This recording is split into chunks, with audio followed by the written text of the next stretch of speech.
जय श्री राम जी का आशीर्वाद हम सब पर बना रहे। आज हम श्री रामचरितमानस में 22वें मास पारायण का भाग 3 पढ़ेंगे। पढ़ने से पहले अपने गुरुदेव के चरणों में नमन करते हैं। भगवान शिव, माता पार्वती, श्री राम जी और सीता माता के चरणों में नमन करते हैं और हनुमान जी से प्रार्थना करते हैं कि वो पढ़ने में हमें शक्ति प्रदान करे और पढ़ने में कोई गलती हो तो हमें क्षमा करे। ओम श्री गणेशाय नमः। ब्रह्मा, शिव और सनकादिक सभी परमार्थवादी जिनकी कृपा चाहते हैं, हे राम जी, आप वही निष्काम पुरुषों के भी प्रिय और दीनों के बंधु भगवान हैं जो इस प्रकार कोमल वचन बोल रहे हैं। अब मैंने लक्ष्मी जी की चतुराई समझी, जिन्होंने सब देवताओं को छोड़कर आप ही को भजा, जिसके समान सब बातों में अत्यंत बड़ा और कोई नहीं है। उसका शील भला ऐसा क्यों न होगा। मैं किस प्रकार कहूँ कि हे स्वामी, आप अब जाइए, हे नाथ, आप अंतर्यामी हैं, आप ही कहिए। ऐसा कहकर धीर मुनि प्रभु को देखने लगे। मुनि के नेत्रों से प्रेमाश्रुओं का जल बह रहा है और शरीर पुलकित है।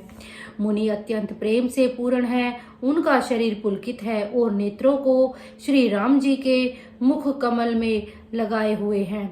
मन में विचार रहे हैं कि मैंने ऐसे कौन से जप तप किए थे जिसके कारण मन, ज्ञान, गुण और इंद्रियों से परे प्रभु के दर्शन पाए। जप, योग और धर्म समूह से मनुष्य अनुपम भक्ति को पाता है।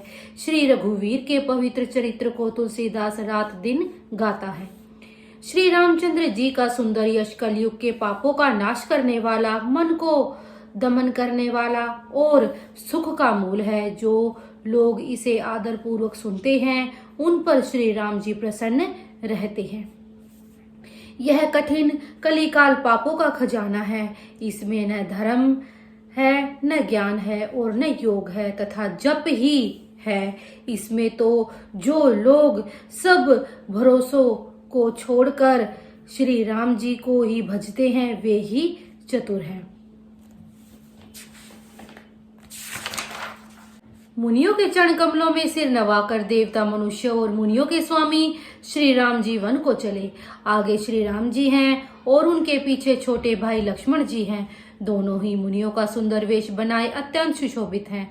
दोनों के बीच में श्री जानकी जी कैसे सुशोभित हैं, जैसे ब्रह्मा और जीव के बीच में माया हो। नदी, वन, पर्वत और दुर्गम घाटियां सभी अपने स्वामी को पहचान कर सुंदर रास्ता दे देते हैं। जहां जहां देव श्री रघुनाथ जी जाते हैं, वहां वहां बादल आकाश में छाया करते जाते हैं। रास्ते में जाते हुए विराट राक्षस मिला। सामने आते ही श्री रघुनाथ जी ने उसे मार डाला। श्री राम जी के हाथ से मरते ही उसने तुरंत सुंदर दिव्य रूप प्राप्त कर लिया। दुखी देखकर प्रभु ने उसे अपने परम धाम को भेज दिया।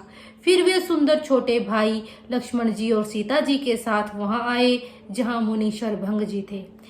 श्री रामचंद्र जी का मुख कमल देखकर मुनि श्रेष्ठ के नेत्र रूपी भौरे अत्यंत आदर पूर्वक उसका मकरंद रस पान कर रहे हैं। शरभंग जी का जन्म धन्य है। मुनि ने कहा, हे कृपालु रघुवीर, हे शंकर जी के मन रूपी मानसरोवर के राजहंस, सुनिए। मैं ब्रह्मलोक को जा रहा था। इतने में कानों से सुना कि श्री राम जी वन में आवेंगे। तब से मैं दिन रात आपकी राह देखता रहा हूँ। अब प्रभु को देखकर मेरी छाती शीतल हो गई। हे नाथ, मैं सब साधनों से हीन हूँ। आपने अपना दीन सेवक जानकर मुझ पर कृपा की है। हे देव, यह कुछ मुझ पर आपका एहसान नहीं है। हे भक्त मनचोर, ऐसा करके आपने अपने प्रण की ही रक्षा की है। अब इस दीन के कल्याण के लिए तब तक यहाँ ठहरिए जब तक मैं शरीर छोड़कर आपसे आपके धाम में न मिलूं। योग, यज्ञ, जप, तप, जो कुछ व्रत आदि भी मुनि ने किया था, सब प्रभु को समर्पण करके बदले में भक्ति का वरदान ले लिया।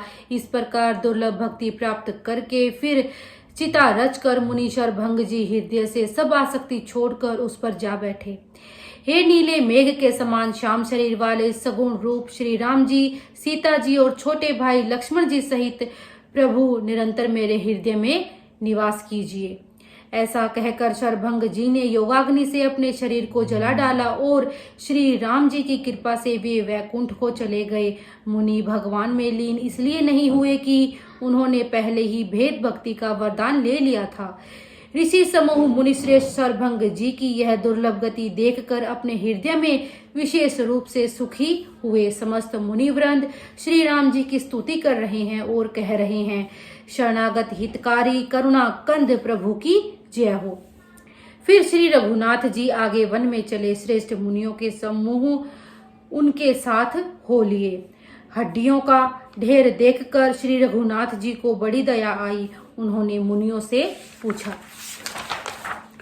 मुनियों ने कहा, हे स्वामी, आप सर्वज्ञ और अंतर्यामी हैं।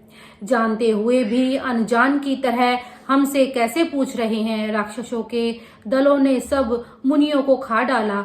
ये सब उन्हीं की हड्डियों के ढेर हैं। यह सुनते ही रघुवीर के नेत्रों में जल छा गया।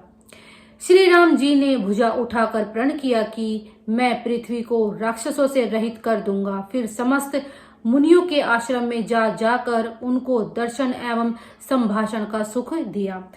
मुनि अगस्त्य के एक सुतीक्ष्ण नामक सुजान शिष्य थे। उनकी भगवान में प्रीति थी। वे मन वचन और कर्म से श्री राम जी के चरणों के सेवक थे। उन्हें स्वप्न में भी किसी दूसरे देवता का भरोसा नहीं था। उन्होंने ज्यों ही प्रभु का आगमन कानों से सुन पाया, त्यों ही अनेक प्रकार के मनोरथ करते हुए वे आतुरता से दौड़े चले। हे विधाता, क्या दीन बंधु श्री रघुनाथ जी मुझ जैसे दुष्ट पर भी दया करेंगे? क्या स्वामी श्री राम जी छोटे भाई लक्ष्मण जी सहित मुझसे अपने सेवक की तरह मिलेंगे? मेरे हृदय में दृढ़ विश्वास नहीं होता, क्योंकि मेरे मन में भक्ति, वैराग्य या ज्ञान कुछ भी नहीं है। मैंने न तो सत्संग, योग, जप अथवा यज्ञ ही किए हैं और न प्रभु के चरण कमलों में मेरा दृढ़ अनुराग ही है।